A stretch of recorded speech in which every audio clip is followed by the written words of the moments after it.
Kant, à l'image du groupe, compte de nombreux talents dans ses équipes. Nous avons souhaité nous intéresser particulièrement à l'activité de Jonas, qui est analyste immobilier junior et kitesurfer semi-professionnel.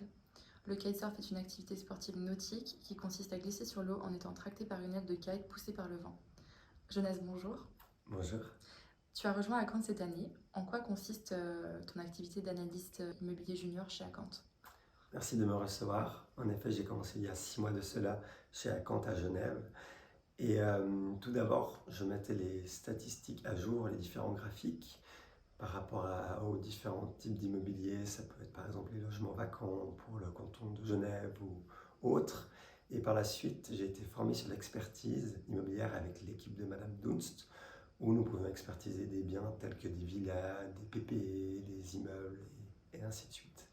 Et la dernière fonction que j'ai au sein d'Akant était également la rédaction de l'Observatoire pour les 20 ans d'Akant. Et donc quand tu n'es pas en rédaction pour l'Observatoire, tu partages ton temps avec ta passion, ton deuxième métier, puisque tu es kitesurfer semi-professionnel. Comment tu fais en fait pour partager ce temps? Alors j'ai la chance d'être dans le groupe NEF et tout particulièrement chez Akant qui me donne du temps pour pouvoir faire mon sport, c'est-à-dire que nous avons des horaires flexibles et le plus tôt que nous puissions arriver le matin à 7 heures du matin. Ce qui veut dire que vu qu'une journée est environ de 8h30 de travail, je peux partir relativement tôt l'après-midi pour ensuite aller naviguer l'après-midi dès que le vent le permet. Et depuis quand tu pratiques cette discipline? Alors avant, je faisais du kite sur la neige quand j'étais plus jeune, donc depuis 18 ans, je faisais en snowboard et à ski. Et depuis environ 15 ans, j'ai commencé à faire du kitesurf sur l'eau. Et c'est quand que tu es parvenu à te hisser à un niveau professionnel? Alors, je n'ai jamais été vraiment professionnel, étant donné que j'ai toujours une activité professionnelle à côté. Mais je suis parti vivre à l'étranger, au Sri Lanka en l'occurrence, parce que j'ai effectué l'école hôtelière. Et cela m'a permis de gérer un hôtel et à la fois de gérer une école de kitesurf qui m'a octroyé beaucoup de temps pour pouvoir faire du kitesurf et m'entraîner quasiment quotidiennement pour vraiment arriver à un niveau très élevé. Et c'est le seul endroit au Sri Lanka où tu as fait ça?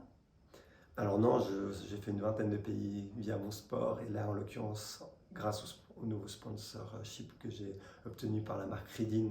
Donc je fais partie des riders de la marque Ridin en Suisse, donc je représente la marque quand je voyage à l'international. Ça m'a permis de pouvoir faire différents voyages, en l'occurrence il y en a bientôt un qui est prévu à la Madagascar et donc de faire des photoshootings, des vidéos pour la marque. Et raconte-nous ton dernier voyage avec la marque Ridin. Alors nous sommes partis à Tarifa pour le meeting international avec tous les distributeurs mondiaux. Donc il y avait vraiment les 5 continents qui étaient représentés. Et nous faisions les shows, donc des démonstrations avec les nouveaux équipements, des figures, etc. Donc nous avions des photographes professionnels qui nous ont suivis sur le terrain, caméraman également, et nous étions 4 riders de la team suisse qui étions sur place.